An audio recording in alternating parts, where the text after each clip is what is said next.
sai ya ce afala yanzuruna ilal ibili kaifa kulikat. Allah ya ce to ba za su yi dubi ba zuwa ga raƙumi yadda aka halicci raƙumi. Allah ce ka zauna ka yi nazari ka kalli raƙumi. Ai su kam a cikin raƙuma suke rayuwa. Allah ce to ku zauna ku kalli raƙumi. Ba wani aiki za a ba su wadda za a ce sai sun je sun yi assignment a wani guba. Wataƙila raƙumin ma suna cikin gidansa ko yana da su, kaga ba wahalan ya dubi waɗannan ayoyi da suke tattare da raƙuma. Jama'a mun fahimta?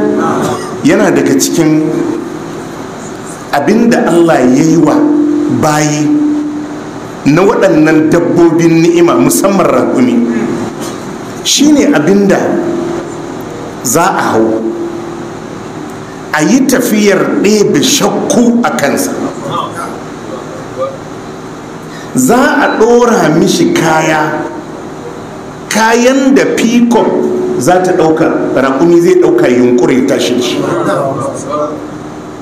shi ne wadda zai iya shafe kwana 10 a cikin sahara bai ci ba kuma bai sha ba. fatarsa za a jeme a yi tanti kaima da shi irin wadda in waje ya yi waje a shimfiɗa a kafa a shiga a kwana, in an gama bukata a naɗe a tafi da shi. A yi salka da fatar, a yi takalma da fatar, a yi jaka da fatar, sannan gashin a yi kayan sanyi da gashin.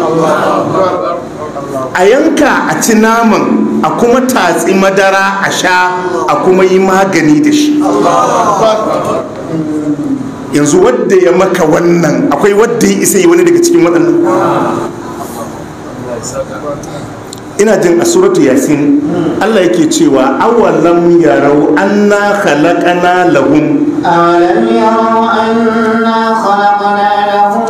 mimma amilat aydina an'aman fahum laha malikun wa dhallalnaha lahum faminha rakubuhum wa minha ya'kulun wa lahum fiha manafi'u wa masharibu afala yashkurun. Allah yace awalam yarau anna khalaqana lahum mimma amilat aydina an'aman fahum laha malikun. Allah ce ba za su yi nazari su lura ba.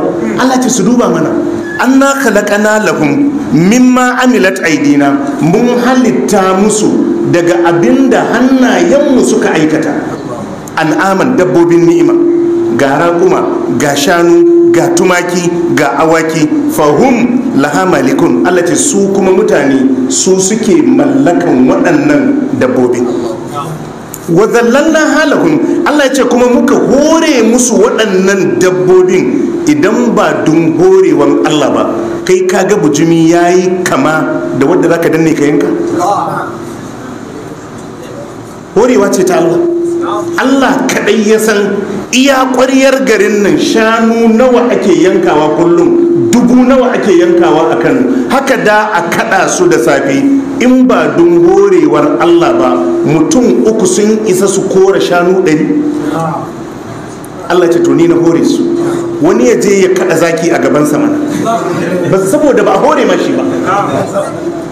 Wani ya je ya nemi damisa ko cita ya ce bari ya kama ya je yanka mana, sai dai a harbe shi.